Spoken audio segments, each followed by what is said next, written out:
Halo semuanya, mahasiswi Ibu. Nah, ketemu kembali di channel Ibu juga, yaitu Ibu Rumintar Marpau. Kali ini Ibu akan membahas tentang akuntansi untuk perusahaan dagang. Jadi di sini kita lihat perbedaan antara perusahaan dagang dengan perusahaan jasa. Sangat beda sekali ya. Di awal juga di video Ibu ada Ibu buatkan pengertian dari perusahaan dagang, perusahaan jasa, perusahaan manufaktur, serta contoh-contohnya. Ya, jadi dilihat dari laporan laba ruginya, laporan laba ruginya. Kita lihat di sini sangat beda sekali ya. Kalau dia perusahaan jasa hanya pendapatan dikurang dengan beban ya. Sedangkan kalau dia di perusahaan dagang itu penjualan dikurang dengan harga pokok penjualan, maka dapat laba bruto. Nah, nanti di sini penjualan juga kita harus cari penjualan bersihnya ya. Caranya bagaimana? Total penjualan dikurang nanti kalau ada dia biaya angkut, ada retur ya, biaya angkut, retur dan lain-lainnya. Nah, nanti dapat laba bruto, baru dikurang beban usaha. Nah, mencari harga pokok bagaimana? Nah, ini untuk mencari harga pokok bisa kita lihat di halaman terakhir ya. Di halaman terakhir itu ada tertulis nanti yaitu tentang mencari harga pokok penjualan. Oke, kita bisa lihat. Nah, ini dia ya, untuk menghitung harga pokok penjualan. Nah, untuk menghitung harga pokok penjualan di sini adalah persediaan barang dagang awal ditambah dengan pembelian bersih. Ya, persediaan barang dagang awal tambah pembelian bersih, di mana pembelian bersih kita cari adalah dengan cara totalkan semua jumlah pembelian. Ya, totalkan semua jumlah pembelian, kemudian ditambah dengan biaya angkut. Jangan lupa dikurang dengan retur sama potongan pembelian ya. Retur pembelian sama potongan pembelian. Nah, setelah itu dapatlah nanti pembelian bersih. Nah, setelah dapat pembelian bersih kita jumlahkan dengan persediaan barang dagang awal. Maka dapat nanti yaitu namanya harga pokok barang tersedia untuk dijual ya. Nah, harga pokok barang tersedia untuk dijual kita kurang dengan persediaan akhir. Ya, maka dapat harga pokok penjualan. Itu dia. Nah, itu kalau dia mencari harga pokok penjualan. Jadi kalau itu secara bertahap ya. Nah, kalau secara langsung ya, untuk secara langsung bisa kita lihat seperti ini. Ya. Di sini mencari harga pokok penjualan ya. Nanti kita bisa lihat secara langsung. Kita mencari dulu penjualan bersihnya. Ya, ini dia. Nah, penjualan ya, mencari penjualan itu dia penjualan dikurang dengan retur, dikurang dengan potongan, maka dapat penjualan bersih. Nanti penjualan bersih baru dikurang dengan harga pokok penjualan ya. Penjualan bersih dikurang dengan harga pokok penjualan. Ini ya, udah dapat penjualan bersih maka dikurang dengan harga pokok penjualan.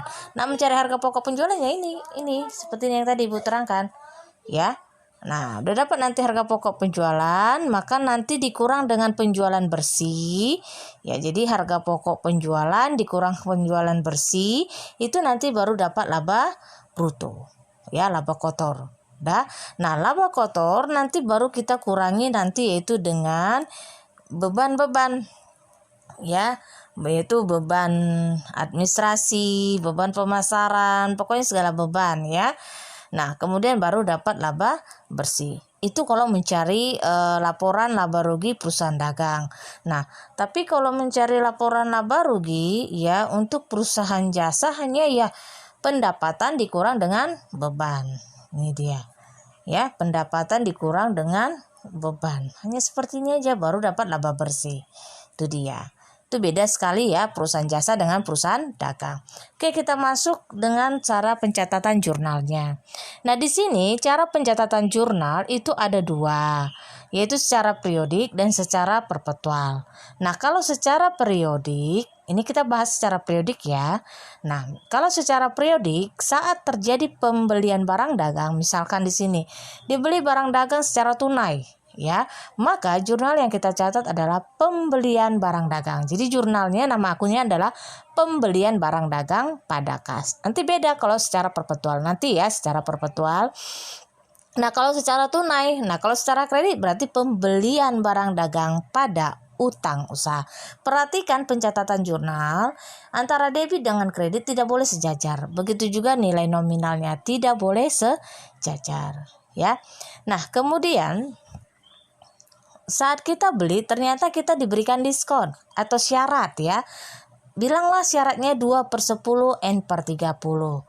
Nah, artinya 2/10 N/30 di sini artinya bahwa lama kredit yang dikasih atau ngutang, ya, ibaratkan misal kita beli barang, kita dikasih ngutang selama 30 hari, ya. 30 hari, tapi kalau mampu membayar dalam waktu 10 hari, maka akan dikasih diskon 2% nih, ya. Maka akan dikasih diskon 2%. Tapi kalau lewat dari 10 hari tidak diberikan diskon. Contoh misalkan di sini kita membeli barang dagang, ya. Anggap aja lah 15.000, ya. Sebenarnya terlalu sedikit sih untuk angka barang dagang 15.000, nggak ada. Kalau 15 juta nanti lalu bingung. Nanti aja, ya, kita pakai yang 15.000 aja dulu, udah. Nah, pembelian barang dagang sebesar 15.000, udah. Nah, kemudian itu tanggal 1, ya. Maka jurnal yang kita catat pembelian pada utang karena ada kata syarat, ya. Jadi kalau muncul dia bilang, "Bu, ini kan tidak ada kata secara kredit, tapi dibilang dengan syarat." Nah, kalau ada kata dengan syarat pembayaran 2/10 N/30, maka di situ secara kredit, ya. Jadi kalau diganti, misalkan ibu ganti nih, ya, bukan 2/10, 2-nya ibu ganti 3/10 berarti dapat diskon 3%, ya. 3/15 berarti dapat diskon 3% selama 15 hari. Itu dia, ya. Oke, ya. Nah, kemudian misalkan dibayar tanggal 11. Dan misalkan kamu beli barang, kemudian tanggal 1 kamu beli, tanggal 11 kamu bayar. Hitung. Berarti tanggal 1, ya, kita mulai dengan jarinya, lihat, perhatikan jarinya, 2, 3, 4, 5, 6, 7, 8, 9, 10, 11. Berarti masih 10 hari. Maka jurnal yang kita catat, karena kita membayar utang kita berkurang, letakkan sebelah debit. Utang usaha padat. Perhatikan pencatatan jurnalnya, potongan pembelian dan kas. Potongan pembelian dan kas itu sejajar, ya, sama-sama di kredit. Nah, nilai yang pertama kali kita catat adalah nilai utang. Utangnya berapa? 15.000, ya. Kemudian apa lagi? Yaitu potongan. Nah, potongannya berapa? Dia katakan 2/10, berarti 2%. 2% dari berapa? Dari 15.000. Ya, 2% dari 15.000, maka 300. Nah, kasnya tinggal kita kurangkan, 15.000 kurang 300. Maka dapat 14.700, ya. Nah, itu kalau bayarnya tanggal 11. Nah, kalau bayar tanggal lebih dari tanggal 11, misalkan aja bayarnya tanggal 31, berarti tidak dapat diskon. Maka jurnal yang kita catat, ya, tinggal utang usaha pada kas sebesar 15.000. Nah, itu kalau dapat diskon. Nah, misalkan bagaimana kalau dia dapat diskon plus ada retur? Ya, bagaimana? Misalkan nih, tanggal 1 tadi udah beli, ya, 15.000, sudah, dengan syarat 2/10 N/30. Nah, jurnalnya berarti pembelian pada utang, ya, pembelian barang dagang pada utang. Utang usaha atau utang dagang sama, ya. Nah, tanggal 3, udah, tanggal 3 di sini kita kembalikan barang atau PD bunga mengembalikan barang. Jadi kita beli, kita balikkan, ya, karena ada barang yang rusak. Ya, jadi ini pengembalian barang bisa kamu lihat nota apa yang akan diterbitkan. Nah, kalau dia sebagai pembeli, itu nanti akan menerbitkan nanti namanya nota debit. Nota debit artinya mendebit perkiraan utang usaha oleh pihak pembeli. Jadi kalau pihak penjual nanti di situ nota kredit, ya. Ini dia nota kredit kalau dia sebagai pembelinya, ya, menerbitkan nota kredit. Nah, kemudian Kan tadi tanggal 1 nih, balik ya ke soal. Tanggal 1 beli barang, lalu kita cek rusak barangnya. Kita datang lagi, nih barangnya rusak, kembalikan. Nah, lalu kita kembalikan 3.000. Maka di situ kita harus mencatat jurnal, yaitu jurnalnya utang usaha pada retur dan pengurangan. Ya, pembelian sebesar berapa yang kita kembalikan? Misalkan 3.000, silakan tuliskan 3.000. Nah, kemudian tanggal 11 kita mau bayar. Ya. Nah, saat kita bayar, maka jurnal yang kita catat adalah utang usaha pada kas, ya. Nah, kita hitung dari tanggal 1 ke tanggal 11 dapat potongan enggak? Masih ya, 10 hari. Berarti kita catat utang usaha pada potongan pembelian dan kas. Nah, yang pertama kita isi nilai nominalnya adalah utang usaha, maaf ya, yang nilai pertama kita isi adalah utang usaha, yaitu 12.000. Kenapa bisa 12.000? Karena ada retur. Ingat, kalau ada retur dikurangi, kan kita beli 15.000, lalu kita kembalikan 3.000, berarti tinggal 12.000 utang kita. Kita kurangkan 15 kurang 3.000, maka utang kita tinggal 12. Maka diskonnya jangan lagi dari 15.000, tapi diskon dari 12.000, ya. Berarti 12.000 kali 2%, yaitu 240. Maka kasnya tinggal dikurang 12.000 dikurang 240, yaitu 11.760. Nah, itu kalau bayar tanggal 11. Kalau lebih dari tanggal 11 berarti tidak dapat diskon. Ya udah, utang usaha pada kas sebesar 12.000. Itu untuk pembelian ya. Ibu harap bisa ngerti. Lanjut untuk penjualan. Nah, kalau untuk penjualan, misalkan nih balik lagi, kamu udah beli barang lalu kamu jual kembali ke pelanggan. Nah, saat kamu melakukan penjualan ya kepada pelanggan, langsung terima uang tunai. Berarti di sini tunai ya. Yang kita catat adalah ini salah ya, ini untuk kredit, ini untuk yang kredit. Ya, ini untuk kredit. Nah, ini yang untuk tunai bisa dicatat. Maka kamu tulis adalah kas udah pada penjualan. Ya, kas pada penjualan barang dagang ya. Kas pada penjualan barang dagang sebesar ya ini 18.725. Nah, itu kalau secara tunai. Kalau misalkan secara kredit pelanggannya tidak bayar, maka yang kita catat adalah apa? Piutang usaha pada penjualan barang dagang ya. Nah, itu kalau dia menggunakan kredit atau tunai, tidak menggunakan kartu ya. Nah, bagaimana kalau menggunakan kartu kredit? Nih, misalkan contoh. Penjualan yang pembayarannya dengan kartu kredit ya, bukan bank, sebesar 100.000 dilakukan dan dilaporkan kepada perusahaan yang mengeluarkan kartu kredit pada tanggal 20 Januari. Pada tanggal 27 Januari, perusahaan pengelola kartu kredit memotong ongkos jasa sebesar 5.000 dan mengirimkan uang sebesar 95.000. Jadi di sini waktu misalkan penggunaan kartu kredit, maka kita catat adalah piutang usaha pada penjualan sebesar 100.000 ya. Nah, kemudian tanggal 27 itu kita terima uang. Karena ini kan masih kartu kredit ya, belum dicairkan sama pihak kartu kredit. Nah, tanggal 27 pihak kartu kredit memberikan ya, yaitu kas 95 karena dikenakan beban. Nah, beban ini sebelah debit ya, ini salah, ini tidak menjorong, harusnya sejajar dengan kas. Diperbaiki ya, sejajar dengan kas. Kas dan beban penagihan 5.000 pada piutang usaha 100.000 ya, ini dia. Nah, kemudian bagaimana kalau misalkan penjualan dikenakan dengan diskon? Sama seperti dengan pembelian, kita hitung dari tanggal dijual sampai tanggal pelanggan kamu bayar, itu dapat diskon tidak? Ya, tergantung syaratnya. Kalau dikatakan 2/10 berarti 10 hari. Ya, kalau dia bayar dalam 10 hari dapat diskon 2%. Oke, contoh. Di sini PD Bakti menjual barang dagang misalkan 100.000 dengan syarat 2/10 N/30. Tanggal 11 kemudian menerima pembayaran dari pelanggannya ya. Berarti yang tanggal 1 kita catat yaitu jurnalnya piutang usaha pada penjualan barang dagang sebesar 100.000. Kemudian tanggal 11 kita catat karena kita terima uang, si PD Bakti ini kan tadi menjual tanggal 1 ya terima uang. Berarti tanggal 11 berarti ada kas. Kita catat kas dulu pertama ya. Kemudian potongan penjualan karena dapat potongan sejajar dengan kas. Jadi potongan pembelian, potongan penjualan itu tetap sejajar dengan kas pada piutang usaha.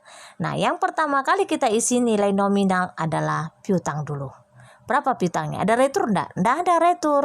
Ya, berarti 100.000 piutangnya. Berarti diskonnya berapa? Kalikan 2%. Ini dikatakan 2%. Ya, berarti 100.000 kali 2%, 2.000. Nah, kasnya tinggal kita kurang.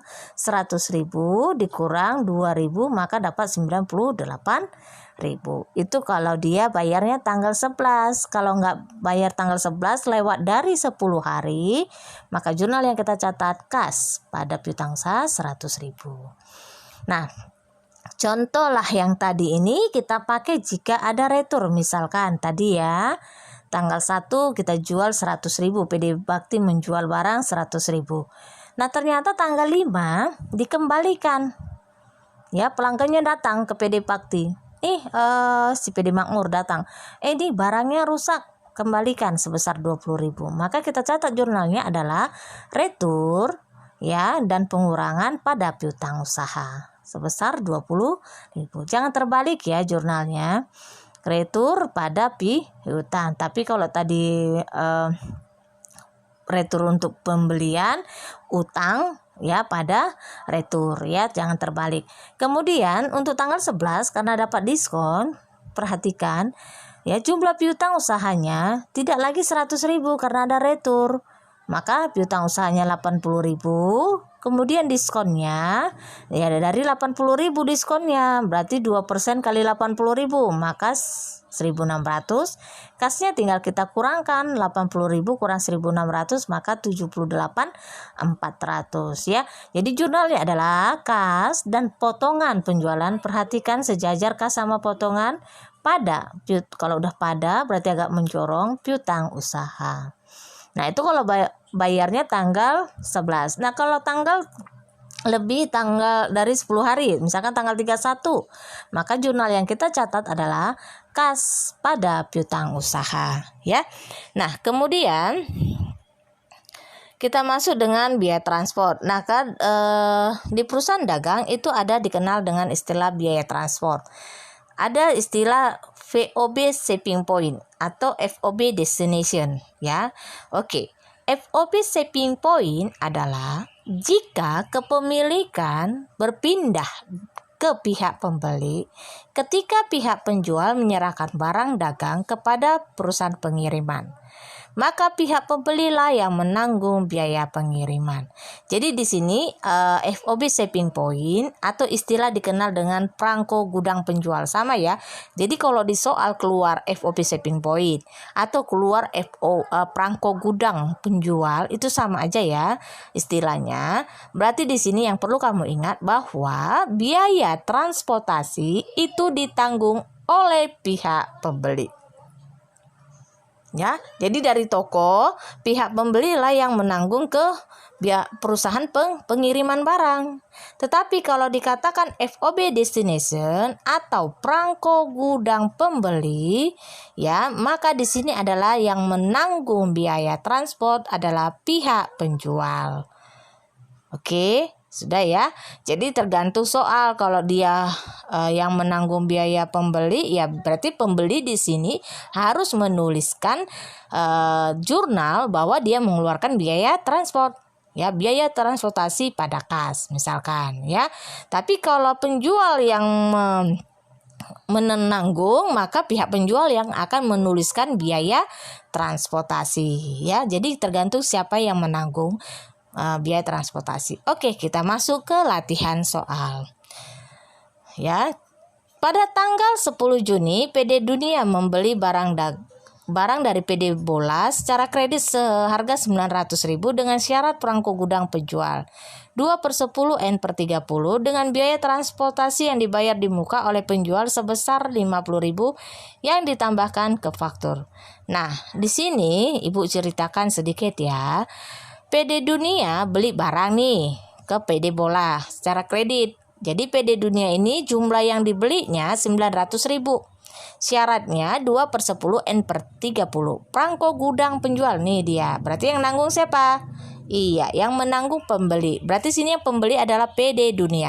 Berarti PD Dunia menanggung biaya transport. Jadi nanti yang mencatat akun biaya transport adalah PD Dunia. Ya, yang menanggung biaya transport adalah PD Dunia. Berarti biaya transportasi dicatat PD Dunia. Jadi PD Bola tidak mencatat biaya transportasi ya. Nah, kemudian dengan biaya transportasi dibayar di muka oleh penjual. Nah, ini maksudnya gimana? Ya, sebesar 50.000 yang ditambahkan ke faktur. Jadi di sini PD Dunia sebagai pembeli ya membeli barang ke PD Bola 900.000. Dia ngutang. Ya, utang dulu ya PD Bola katanya. Udah, kemudian saat dia panggil tukang misalnya Gojek atau pengiriman barang, ternyata uang transport itu 50.000. Si PD Dunia ini tidak membawa uang, sehingga dia pinjam uang dari PD Bola. Pinjam dulu lah 50.000. Saya tak bawa uang, nanti kamu tambahkan aja ke utang saya. Utang saya kan beli dari tempat kamu 900.000. Saya pinjam uang 50.000. Soalnya saya nggak bawa uang, ini harus bayar sekarang biaya transportasinya. Seperti itulah kira-kira ya.